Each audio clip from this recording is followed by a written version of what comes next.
9장 1절에서 9절이 오늘 읽을 거고요. 9장 1절에서 10장 22절까지 여러분이 보시면 좋은데, 다시 받는 십계명 이야기가 나올 때마다 이제는 그거를 좀 참고해 주세요. 첫째는 법은 변하지 않았다. 항상 옳은 것은 옳은 것이다. 그러니까 10장 1절에서 22절은 그렇게 좀 적어 놓으시면 좋을 거예요. 법은 변하지 않는다. 그 말은 두 가지 의미가 있습니다. 항상 옳은 것은 지금도 언제나 옳은 것이다. 그리고 또 하나, 죄도 변하지 않았다. 잘못된 건 항상 잘못된 겁니다. 잘못된 게 변해본 적이 없습니다. 단지 포장이 잘 된 거죠. 근데 포장이 아무리 잘 됐더라도 똥은 똥이죠. 아무리 깨끗이 포장한다고 해도. 그거 우리 분명히 알아야 됩니다. 죄는 죄고 옳은 건 옳은 것이다. 두 번째 십계명의 돌판을 받았다고 해서 그 율법이 바뀌지 않습니다. 첫 번째 율법이나 두 번째 율법이나 똑같은 율법입니다. 하나님이 내게 옳다 말한 것이 한 번도 변한 적 없습니다. 저와 여러분이 하나님이 옳다라고 하는 것을 선택할 수 있는 용기가 있길 바랍니다. 어느 순간부터 그 마음이 계속 들어요. 신앙은 결단. 선택이 아닙니다. 결단하는 겁니다. 옳아 보이는 것을, 좋아 보이는 것이 아니라 옳은 것을 결단하는 겁니다. 내게 좀 고통스럽더라도 그것이 진짜 옳은 것이기 때문에 그 같이 쫓아 사는 여러분 되시기 바랍니다. 오늘은 9장 1절에서 9절까지, 8절까지만 좀 보도록 합니다. 9장 1절에서 8절까지 같이 한 목소리를 읽을까요? 이스라엘아 들으라. 내가 오늘 요단을 건너 너보다 강한 나라들로 들어가서 그것을 차지하리니 그 성문은 크고 성벽은 하늘에 닿았으며 크고 많은 백성은 내가 아는 아낙 자손이라. 그에 대한 말을 내가 들었나니 이르기를 누가 아낙 자손을 능히 당하리요 하거니와 오늘 너는 알라. 내 하나님 여호와께서 맹렬한 불과 같이 내 앞에 나아가신즉 여호와께서 그들을 멸하사 내 앞에 엎드러지게 하시리니 여호와께서 내게 말씀하신 것 같이 너는 그들을 쫓아내며 속히 멸할 것이라. 내 하나님 여호와께서 그들을 내 앞에서 쫓아내신 후에 내가 심중에 이르기를 내 공의로움으로 말미암아 여호와께서 나를 이 땅으로 인도하여 들이소 그것을 차지하게 하셨다 하지 말라. 이 민족들이 악함으로 말미암아 여호와께서 그들을 내 앞에서 쫓아내심이라. 내가 가서 그 땅을 차지함은 내 공의로 말미암음도 아니며 내 마음이 정직함으로 말미암음도 아니요 이 민족들이 악함으로 말미암아 내 하나님 여호와께서 그들을 내 앞에서 쫓아내심이라. 여호와께서 이같이 하심은 내 조상 아브라함과 이삭과 야곱에게 하신 맹세를 이루려 하심이니라. 그러므로 내가 알 것은 내 하나님 여호와께서 내게 이 아름다운 땅을 기업으로 주신 것이 내 공의로 말미암음이 아니니라. 너는 목이 곧은 백성이니라. 너는 광야에서 내 하나님 여호와를 경노하게 하던 일을 잊지 말고 기억하라. 내가 애굽 땅에서 나오던 날부터 이곳에 이르기까지 늘 여호와를 거역하였으며 호렙산에서 너희가 여호와를 경노하게 하였으므로 여호와께서 진노하여서 너희를 멸하려 하셨느니라. 아멘. 죄에 대해서 계속 살펴보고 있어요. 죄. 첫 번째 여러분께 주일부터 월요일까지 말씀드렸던 죄는 우상입니다. 그 고난주간을 하면 고난은 고통받는 주간이라고 생각을 하는데 옛날 한샘교회 그 생각나시나 모르겠다. 목요일마다요. 제가 한샘교회 부목사를 했는데 고난주간 목요일 되면 쓴떡을 먹었어요. 그 쑥떡을. 근데 쑥은 맛있어요. 그게 문제야. 이게 쑥떡이 써야 되는데 맛있잖아. 그러니까 우리끼리 목요일만 되면 고민이 많았어요. 어떻게 하면 더 쓰게 할까. 그래서요 그거 아셨나 모르겠다. 목회자들끼리 서로 넣어놓고 먹었는데 뭘 먹었냐면 아스피린을 넣었어요. 그 안에다가. 그래서 조금 더 쓴맛이 나게. 그래서 쓴 약, 뭐 어떤 가루약도 넣어보고 이 약도 넣어보고 그래서 최대한 쓴 약을 먹게 하자. 그러면서 목요일 날 전 교인이 다 예배당에 앉아서 그날 예배는요 쓴 떡과 물만을 먹고 눈물 흘리고 가는 게 정상이에요. 근데 맛있게 먹고 가요. 항상 이게 늘 문제였어. 고난 주간에 지금 쓴 떡을 먹게 하고 싶었는데 그게 잘 안 됐던 거죠. 순박이 좋게 해야지. 그런 걸 안 쓰면 좋았는데 쓴바기까지 생각을 못하고 이거 바보같이 그러니까 아스피린만 잔뜩 넣었던 거지. 근데 그게 별 의미가 없더라고. 고난 주간은요 고통스럽게 보내라는 게 아니라요. 고난 주간엔 죄의 쓴 뿌리를 뽑아내라는 주간입니다. 다음부터 고난 주간에 대한 우리는 정의를 좀 다시 내려야 돼요. 나를 고통스럽게 해서 금식게 해서 메마르게 하는 게 아니라 내 안에 나를 그렇게 고통스럽고 메마르게 했던 죄들을 뽑아내는 주간이에요. 근데 우리가 뽑아내야 되는데 죄가 뭔지 몰라요. 그래서 이걸 뽑아내지 못하는 죄가 너무 많아요. 단지 나는 그래서 뭐 지난번에도 말했지만 극단적인 죄죠. 살인, 도적질, 뭐 간음 이거는 뭐 말하지 않아도 죄니까 그래 나 그저 앉으니까 나는 정직하고 옳은 사람이야라고 착각하고 사는데 그거 아니라는 거죠. 죄의 종류가 생각보다 굉장히 많고요. 제가 요번에 최근에 깨달은 건데 참 감사한 건 지옥이 그곳이라는 거죠. 진짜 사람이 선한 것을 아는 순간 내가 지은 죄의 고통이 얼마나 큰지를 안다는 거예요. 지옥에 대해서 상상하면서 펼쳐지는 장면들은 가시가 막 찌르고 불같이 막 타고 꺼지지 않는 불 속에 내가 들어가 있다고 그러잖아요.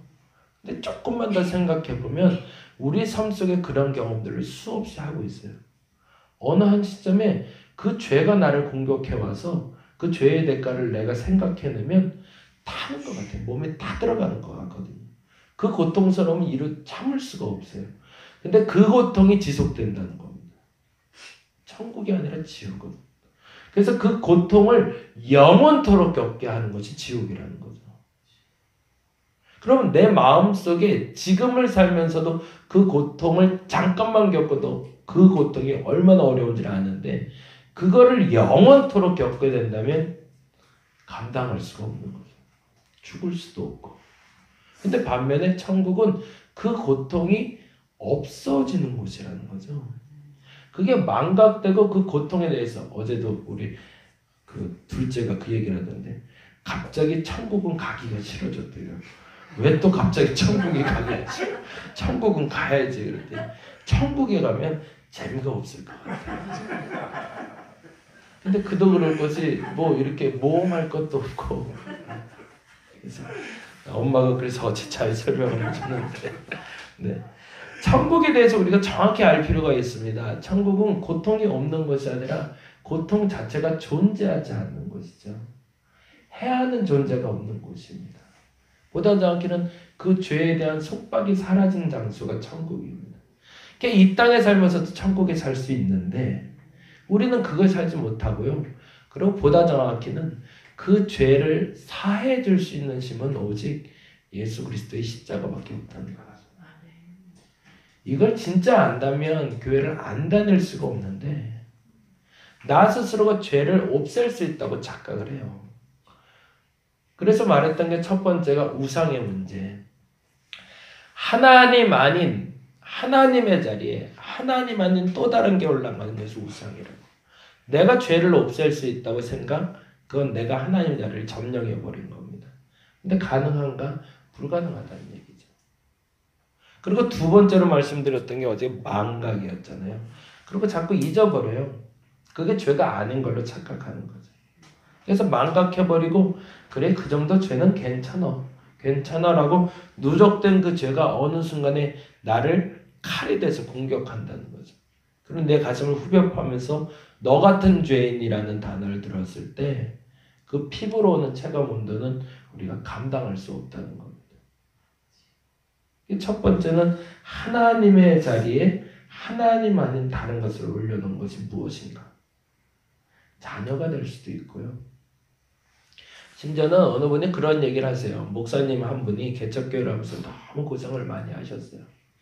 그래서 이제 뭐 정말 성도도 많이 못 모인 것도 고생이긴 했지만 재정적으로는 많이 어려웠고, 근데 한 가지 위안 삼는 건 뭐냐면 자식들이 잘 컸어요.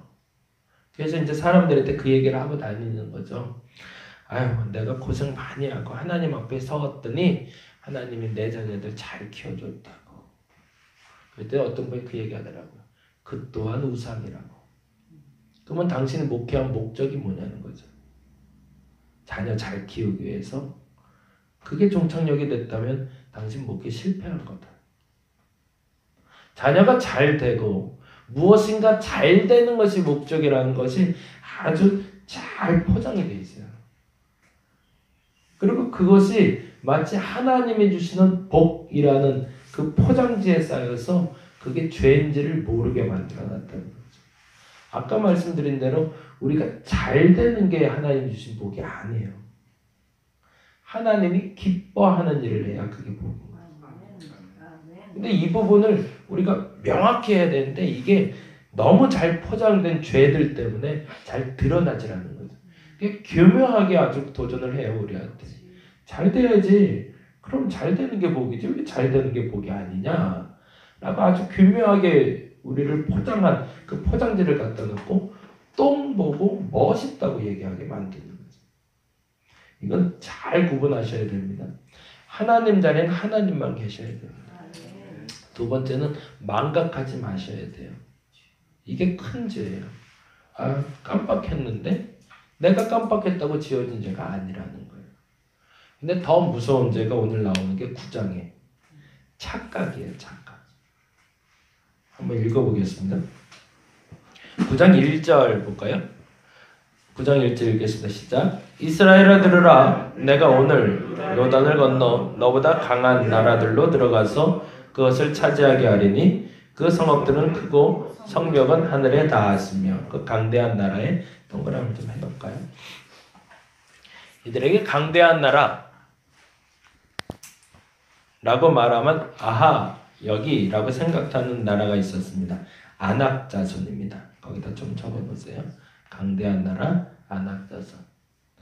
이스라엘 백성들에게 가나안 큰 사람들, 우리가 메뚜기처럼 보이게 했던 자손들 아낙 자손. 그래서 그 2절에 다시 한번 나오죠. 2절 같이 한번 읽어보겠습니다. 크고 많은 백성은 내가 아는 아낙 자손이라. 그렇죠. 그에 대한 말을 내가 들었나니 이르기를 누가 아낙 자손을 능히 당하리요 하거니와. 그렇죠. 아무도 이길 수 없는 사람들이 있는데 아낙 자손이라고. 이 사람에 대해서 구체적으로 표현한 게 3장 11절인데요. 신명기 3장 11절 좀 스쳐 지나가긴 했지만 한번 잠깐 볼까요?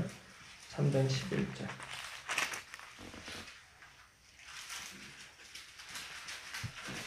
이 아낙 자손에 대한 어떤 구체적인 표현이 나온 건 아니지만 우리가 예표로 볼 수 있는 게 3장 11절인데요. 같이 한번 보겠습니다. 르바임 족속의 남은 자는 바산한 옥분이었으며 그의 침상은 철 침상이라 아직도 암몬 족속의 라빠에 있지 아니하냐. 그것을 사람의 보통 규빗으로 재면 그 길이가 얼마래요? 9규빗이요 너비가 4규빗이라고 되어 있어요. 우리말로 하면 한 규빗이 한 45cm 정도 된다 그래요. 그러면 얼마? 4m 정도 된다. 4m 정도. 어마어마. 침대가 4m래. 침대가. 아니 물론 침대 크다고 사람들까지 큰 건 아니겠지만 넓은 침대 쓰는 사람들도 있죠. 근데 그러면 침대 길이가 4m면 이 사람들 키가 어느 정도인지 대략 가늠이 되죠. 그러니 이 사람들 앞에서 나를 봤을 때 내가 도저히 감당이 안 되는 거죠. 이거는 내가 이길 수가 없구나. 그런데 문제는 그 아낙 자손을 하나님이 이기게 하신다는 거죠. 그러니 이 사람들 마음속에 이 마음이 들어갈 수 있다는 건데 4절 같이 한번 읽어보겠습니다. 4절. 내 하나님 여호와께서 그들을 내 앞에서 쫓아내신 후에 내가 심중에 거기에 동그라미 써요. 심중에 그리고 그 앞에 쫓아내신 후에 또 동그라미 좀 해주세요. 굉장히 중요한 표현이에요. 안악자손을 쫓아낸 건 누구다? 내가 아니다. 하나님이다. 그럼 내 눈으로 봐놓고도 하나님이 내 앞에서 쫓아내게 하신 걸 봐놓고도 뭐 한다고요? 마음으로. 그냥 대놓고 말은 못해도 마음속에 이런 마음을 품을 수도 있다는 거죠. 읽어볼까요? 이르기를 내 공의로움으로 말미암아 여호와께서 나를 이 땅으로 인도하여 드려서 그것을 차지하게 하셨다 하지 말라. 거기다 공의로움에다 동그라미 있어요. 그나마 양심적인 거예요. 그건 무슨 말이냐면 그들을 앞에서 쫓아나게 한 것을 보고 마음속에 여기기를 내가 강해서라고 말하지는 않는 거죠. 내가 그 4m나 되는 사람들을 내가 강해서 쳐부셨어라고 말하지 않고 뭐예요? 내가 공의로우니까. 내가 뭔가 잘한 게 있으니까 하나님이 날 도와주셨지 라고 얘기하는 것 착각이라는 거죠. 그러고서 이렇게 얘기하십니다. 이 민족들이 악함으로 말미암아 여호와께서 그들을 내 앞에서 쫓아내신 것이라. 이게 정확한 거죠. 그러면 난 뭐가 된 거예요? 사실은 하나님의 도구가 된 거죠. 그걸 아는 것이 그리스도인으로 사는 겁니다. 우리가 청지기 정신으로 살아야 된다고 얘기하는데 맡겨진 거거든요. 맡겨진 거. 어느 시점에 그게 넘어서 버리면 그 또한 죄가 되는 겁니다. 그러면 하나님은 내게 어디까지 맡기셨을까요? 11조는 어디까지 하나님이 내게 맡기신 돈인가요? 전체 다 하나님 거죠. 그 중에 10분의 1을 떼서 하나님께 드리는 게 아니라 10의 9를 내게 주신 거죠. 그게 거꾸로죠. 그리고 10의 1만 하나님께 드려놓고서 9는 그래도 네가 좀 써봐 라고 주신 거지 10의 1을 내가 하나님께 드린다고 착각하지 말아야죠. 그러면 주신 분도 하나님이고 가져가는 분도 하나님이니 10의 9가 아니라 10의 10이라도 하나님이 쓰신다면 쓰시는 거죠. 그게 원칙이어야 되는데 우리는 거꾸로 가고 있다는 거죠. 하나님 거보다 내게 더 많은 거예요. 늘. 그리고 그 이유를 생각하면서 내가 공의로워서 내가 뭔가 좀 잘한 게 있으니까 하나님이 날 부자 만드셨지 건강하게 하셨지라고 착각한다는 거죠. 지금 말씀드리는 건 죄가 되는 것을 말하는 게 아니라 죄의 뿌리에 대해서 계속 말씀드립니다. 첫 번째는 우상. 하나님 자리 아닌 그곳에 하나님 아닌 것이 드는 것. 두 번째 망각. 죄까지는 아닙니다. 죄의 뿌리가 되는 겁니다. 이것 때문에 죄가 시작이 돼요. 세 번째 뭐요? 착각. 이번 고난주간 동안 이 죄에 대해서 여러분이 자유로워지시기 바랍니다. 방법은 오직 하나입니다. 어제 말씀드린 대로 나는 죄인입니다 라고 인정하는 겁니다. 죄를 고백하는 게 아니라 하다 보니까 난 죄인이네 라고 할 수 있어야 그게 진짜 회개입니다. 내게 이런 죄가 있고 이런 죄가 있습니다 라고 말하는 게 회개가 아니라 말하다 보니 난 죄인이네요 라고 고백할 수 있으면 진짜 회개가 됩니다. 여러분의 죄의 종류들을 발견하셔서 이번 한 주간 그 죄에서 자유로워지는 저와 여러분 되시기를 간절히 바랍니다. 기도하겠습니다. 죄에서 자유를 얻게 하는 방법은 예수 그리스도의 보혈의 능력밖에 없습니다. 이 방법 써봐도 안 되고 저 방법 써봐도 안 됩니다.